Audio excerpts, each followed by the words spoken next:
Good morning, everybody. Hey, we back for another installment on how to hunt with a longbow in the South. And so far we got a string on our bow, got her set up ready to shoot. We've put a quiver on our bow or not. We've decided how we're going to carry our arrows, right? So now we got to figure out what kind of what arrows we're going to shoot. And for number one, for me, I recommend for a beginner to get carbon arrows because they really consistent, durable. It's hard to tear one of them up, and but you can. And I mean, you can get, if you buy a carbon arrow from one company, you can get that same carbon arrow from another company later, and they'll be the same if you get the same brand that's buying, right?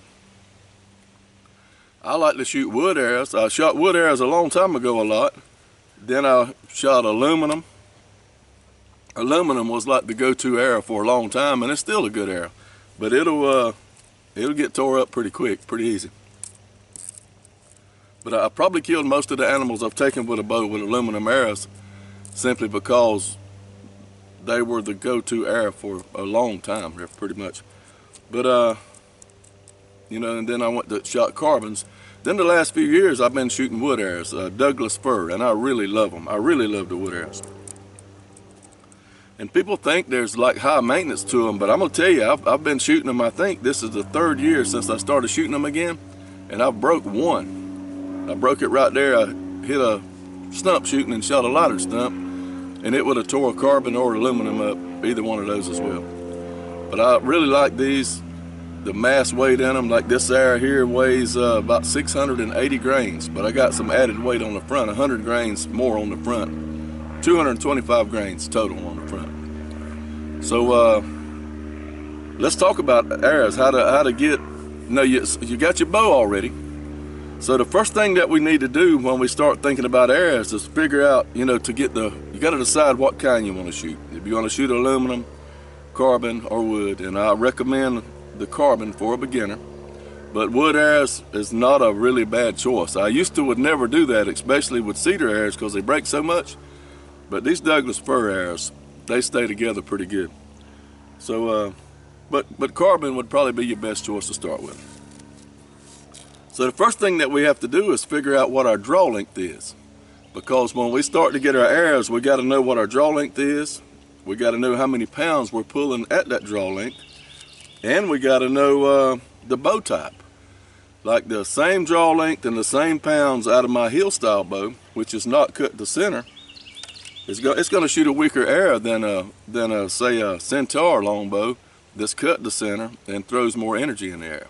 So it'll there's changes there. So let's talk about that for a second. First thing we got to do is figure out our draw length. And then, but before we do that, we got to figure out what anchor is, what a good solid anchor looks like, and feels like, because it has to be consistent. And like a lot of you guys are, been shooting a bow for a long time, and this is kind of geared towards people who are beginners, who don't know. And I've been playing with my shooting glove a little bit.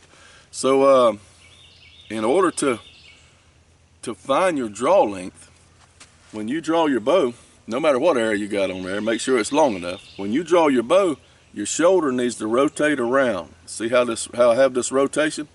You want to pretend somebody's pushing against your elbow and won't let it go back. You come around and it'll swing in to your face somewhere. Now this is kind of exaggerated how I'm doing this, because when I shoot, I keep my hand close to my face, but my elbow rotates. You don't want your elbow like this or down low. You want it to come around. And you don't want it like this. You bring it around and touch your face. And you can move your face around, but it works out for me that the middle finger, I like to put it there around the corner of my mouth. I basically anchor with my hand in my jaw, but I don't hold it anchor. I'll come back and I've shot by now. And then you're pulling so the hand comes back. That keeps your back tension. But you got to find that spot on your face. Like you can say, he said the corner of his mouth, and you try to do that, well, your rotation and all, it may not work out like that. Just stay away from a real high anchor where you move your eye around, because moving your eye will mess your vision up and it makes it hard to stay on your spot. So anchor I would anchor below that. A lot of people draw to that, but I can't do that.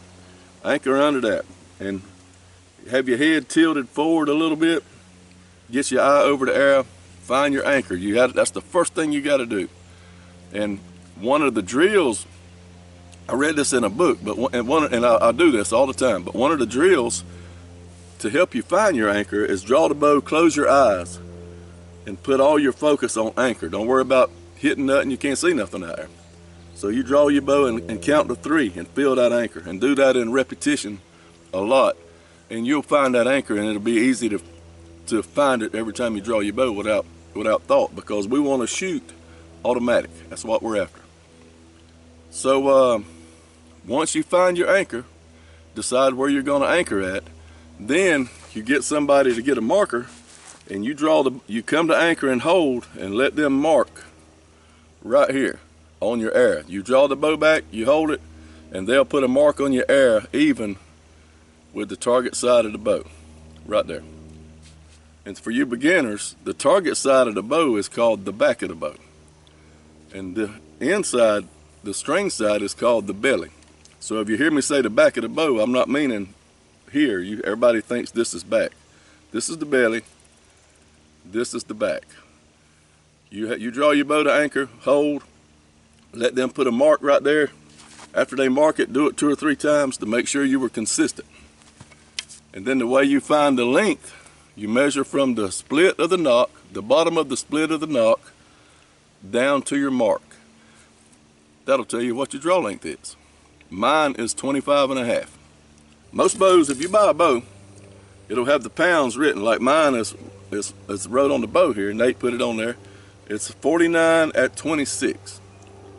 49 pounds at drawing to 26 inches. I draw 25.5, so I'm probably shooting 47.5, 48 pounds. If you buy a bow, say you buy a Bear Montana or something like that, that's a fine bow, especially it's a fine bow altogether, and it's affordable. But say if you buy a Bear Montana, excuse the airplanes there, and it'll have, say it's 50 pounds wrote on it. Well, that'll be a standard of 28 inches. Any bow you buy, unless it's specified on the bow at a different draw length, it's that many pounds at 28. Y'all with me? So if you go buy one of those Black Hunter recurves, it says 50 pounds, that means at 28 inches. So if you draw 27 inches, so you checked your draw and it's 27, and your bow says 50 at 28, well, it's going to be 2.5 to 3 pounds lighter poundage than that at your draw length.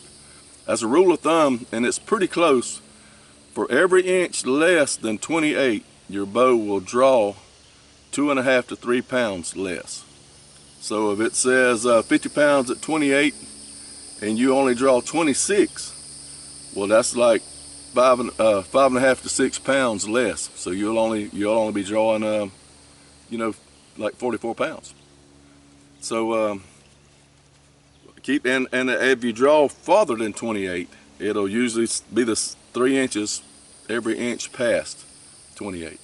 So if you got the bow and it's marked 50 at 28 and you draw 29, you're probably drawing 53 pounds in there, give or take. And that the reason, and say well, I pull it easy, it don't matter. It does matter, because when you start ordering your arrows or trying to figure out your spine, you got to know all this. You got to know what the poundage is at your draw length. So we figured out how to tell how many pounds are on our bow. We have figured out how to anchor and how to get our draw length.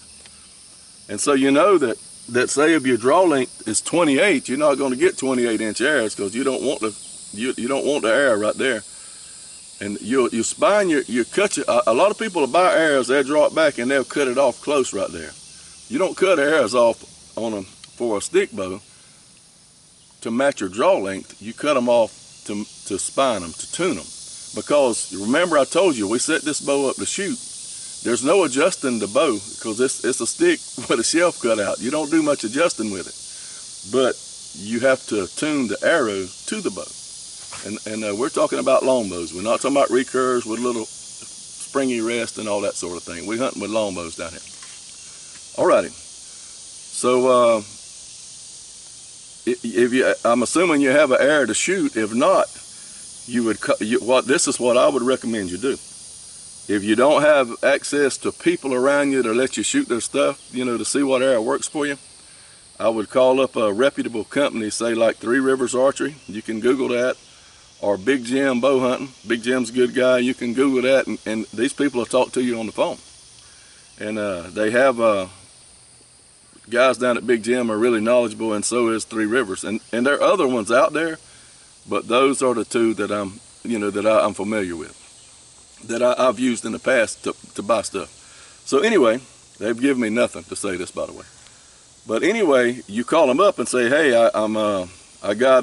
want to tell them what kind of bow you got, because that comes into play, remember, about center shot. And these guys have if you tell them the name of your bow, I guarantee you they know about it. If not, they may ask you. But if you're shooting a hill style bow, you tell them that. You're shooting a reflex, deflex, longbow, you tell them that. Tell them what kind of bow it is, and they'll know about the performance and how much center cut is in it. They'll know that. So you call them up and tell them that. Tell them you're looking for some arrows. Your draw length is whatever. Mine was 25.5, right? And your pounds is whatever at your draw length. Mine is 47.5, 48 pounds. You give them that information, and then here's what you want to do. A lot of these guys like light arrows. This is my series. We're doing this my way. I don't like light arrows. And there's a rule of thumb out there of 10 grains per pound, 10 grains of arrow weight per pound of bow weight. That seems to be the internet rule out there. I don't believe in that. I don't agree with that. Because say this bow is, let's say, 47 pounds. There's no way I'm going to shoot a big old bull hog down here with a 470 grain arrow. I have zero confidence in that. I'm going to be shooting 600 plus. You don't have to shoot an arrow that heavy, especially if all you're hunting is deer. But I would not do that. And so the 10 grains per pound rule for me, as far as I'm concerned, is out the window until you get up around 55 pounds, 53, 55 pounds. Get up around a 550 grain arrow, and that works. If something happened and I could only draw 40 pounds, I would keep hunting, and I'd shoot a minimum of a 550 grain arrow with a 2-blade broadhead. But I would not hunt with a 400 grain arrow. I'll go ahead and tell you that now. So my point to this is, when you call him and you tell him your draw length, your bow, and blah, blah, all that stuff we talked about, tell him that you want a desired arrow weight of at least 550 grains, total arrow weight. And one thing and they'll help you about matching up your carbon arrow. If you're buying carbons, your carbon arrows, they're pretty light. The way you get your arrow weight out of a carbon is in the nose, in the broadhead of it, the point of it. You'll have like broadhead adapters. I don't want to confuse you with a lot of stuff, but these guys will be a help for you. You tell them that you want to, and they'll help you come up with the spine, right? They'll help you pick the right arrow out to get us in the ballpark. And then they'll come up with the right recipe in the nose of the arrow to get you the arrow weight you're after. But you got to give them that information. You want that desired arrow weight, and don't let them talk you into 10 grains per pound or an arrow less than 550 grains. So once you get that, and also tell them that you want to shoot judos. So what recipe they come up with to get you the point weight, that gets you the arrow weight you want, they have to be able to match it up so you can have a judo point. That's what that is. Because we'll do a lot of practicing with this judo. You want it to be able all to match up so that judo point works as well. And that gets you an arrow. Buy 6 of them. Buy 6 of those arrows. Don't buy a dozen. Buy 6 already fletched with a minimum of a 5-inch feather. I think Big Jim and Three Rivers, they sell fletched arrows, but you make sure that you get at least a 5-inch feather on them. You don't want any less than that. And we're hunters. And let me tell you about feathers.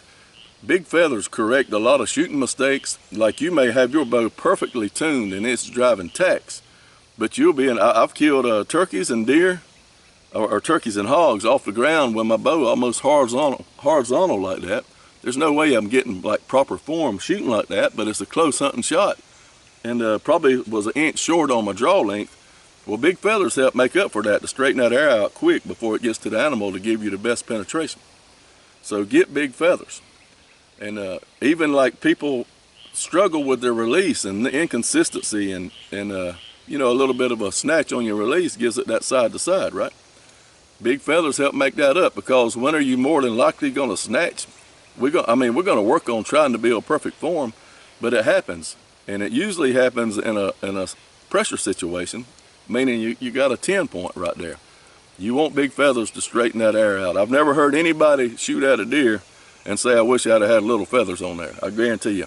Now there's some guys who are excellent shots and real control of their shot, and they may shoot a little bit shorter feather. But we're not there yet, right? But most of them, if they are shooting a little shorter feather, I guarantee you the feathers are high back, so they're grabbing some air to straighten that air out. And their arrows are perfectly tuned. So there you go. We've caught them up, and we've got us 6 arrows on the way. They're already built. And tell them don't glue the points in and don't cut them off. And so you get your arrows to the house, and then we'll go from there.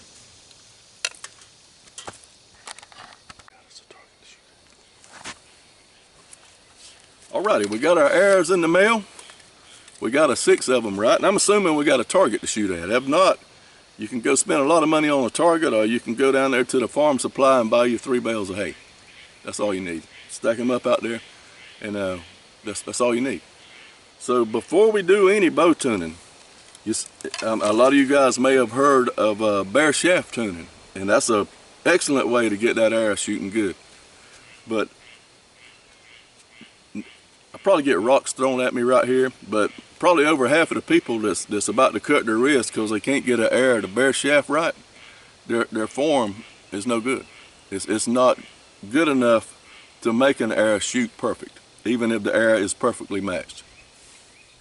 So you're not ready. If you're just beginning here, you're not ready to bare shaft tune an arrow. So what we want to do is get close to our target, about 10 yards, and work on nothing but form. You remember we figured out how to draw the anchor? You hold the bow back, and it's okay to close your eyes and feel everything. And when you shoot, make sure nothing moves. Everything's right here. If anything, your arm will come back. You work on nothing but your form, over and over and over, so it happens automatic. Pretend there's an animal back there. You've got to draw slow this time. Work on your form. Good, clean release, good form. And once you begin to where you can, everything feels good, real comfortable shots. You're not flinging or doing any of that. You're actually building a little bit of strength as you do this. And the number one word is consistent. Everything is consistent. You release, you hit anchor the same place every time. You don't shoot and your hand go forward or shoot and your hand go back. It's the same every time. Everything's consistent. You got to excuse my hound right there doing a walkthrough. Daisy, lay down. And I got to tell you this story. I went fishing yesterday. We cleaned the fish. I took the stuff off way down in there in the branch and throwed it out, the fish heads and all that. So we come out this morning, and I like to cook breakfast outside. It makes me feel like I'm camping or something. And somebody goes missing for a split second, and they come back slick down, smelling like catfish. We done flopped in some catfish. So she's done had an early morning bath with the water hose, and she is not leaving my sight. So you stay right there. Thank you. All right, where was we at? We was working on our form. We was building consistency. The word is consistency. So now we've got to that point there. And as you begin, I wouldn't worry about hitting anything. You want to worry about form. You want 100% of your focus on form. Don't worry about what you hit. So we got our form down. All right, so now we shooting consistent. And so let's take one of those arrows that they sent us and cut the feathers off of it. Oh my goodness, really? Yeah. Let's take that arrow and take your pocket knife, and you could even tell them when you order 6, tell them to leave the feathers off of one of them if you want to. But if you get 6 that are fletched, just take your knife and skin them feathers off. Be careful not to damage the arrow. All right, you get them off. They're cleaned up real good. Let's go out there to our knot point and stand. As a rule of thumb, let's stand at the target just like we were doing, and it's okay to shoot a couple with the bare shaft close, 10 yards or less. Shoot a couple of arrows like that without looking. Keep your confidence. A lot of times when you change something, our form tends to dip. Oh, we got a bare shaft now, and you shoot crazy. Well, close your eyes. You know, you're looking at the spot, but right when you get about here, drawing the anchor, close your eyes, feel your anchor, and shoot good shots. Don't worry about what happens with the arrow. All right, so we're really comfortable with that bare shaft. So now, this is where it's a little confusing, so pay attention to what I'm telling you. We've put, first of all, on our arrows, we did put all our points in and all that stuff, right? And so, but we didn't cut the arrows off. So the arrows are pretty long. I think they're like 31 inches long when you get them. And when if you're holding your bow straight up and down, when you shoot, if your arrow, you don't worry about how it sticks in the target. When you shoot this time, have your eyes open and hold your form, and if the arrow kicks tail left, knock left, that means it's really weak. And that'll probably be the case with the full length arrow. And if you cant your bow, if that's how you shoot is canting your bow, don't worry about holding it straight up and down while you're tuning.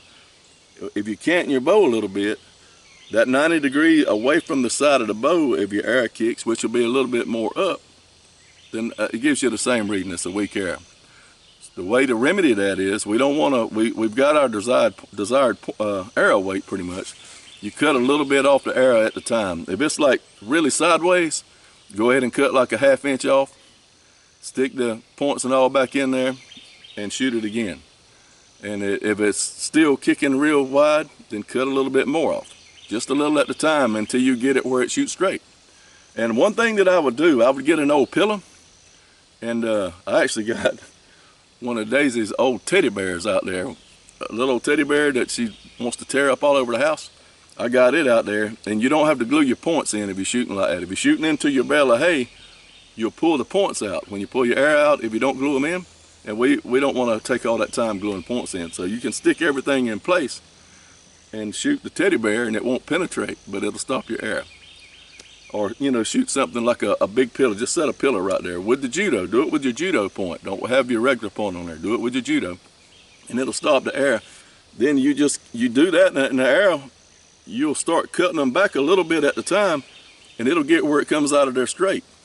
And if you shoot, say you shoot one time and it kicks real bad left, you cut and then you shoot the same arrow again. Always shoot it a couple times, and it don't do nothing. Well, that's not inconsistency in the arrow or the bow. That's consistency in you. That's why I'm telling you to spend all that time building perfect form, and it don't have to fly like a bullet. It don't. Because you're a beginner and your form may not allow that. We just don't want that arrow coming out of there kicking way to the side. If it comes out of there and it's got a little move in it, we can live with that. We'll worry about the fine tuning after we've got where we shoot pretty good. But you have to be careful and not cut too much off. And if the guy did a good job for you picking your arrows out and your draw length is not really long, you got it like an average draw length of 28 or 27, you'll cut those arrows back a little at the time, and you'll end up with an arrow that shoots pretty straight. If you can't get that out of it, if it's still shooting tail left really, really bad, then you're going to have a heavier spine arrow, in which I hope that don't happen, because these guys are pretty good at what they do. Three Rivers and Big Jam, and you should be in the ballpark. And one thing on carbon spine arrows, the higher the number, the weaker the arrow. The lower the number, the stiffer it is. So if he gave you a 500 and you can't get it stiff enough, then you more than likely have to go to a 400. Then you do the same thing again, start out with a long arrow and start coming back. But I would not order a whole another bunch of arrows. I'd keep working on my form, and that's one reason that we started with our knock a little bit high at 5/8 on our bow.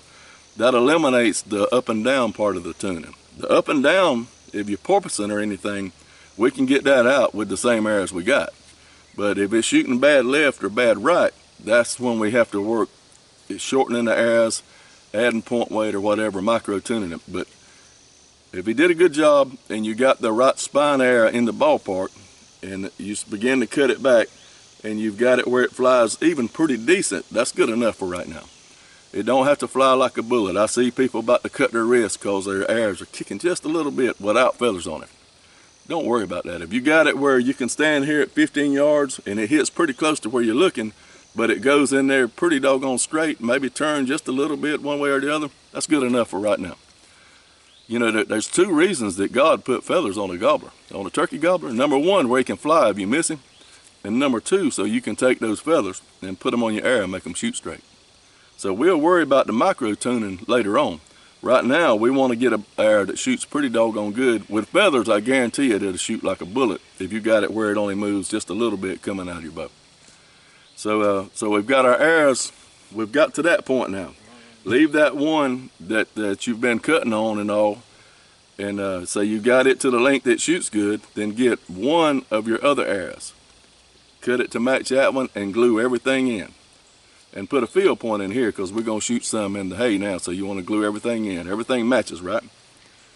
And so then you just work on your form, and if the bow's tuned right, it should be like I shoot yellow feathers. When you shoot, it'll be a ball of yellow going straight line to the target. And so that's how I pick my arrows out. Even wood arrows, I'll get the arrows at the,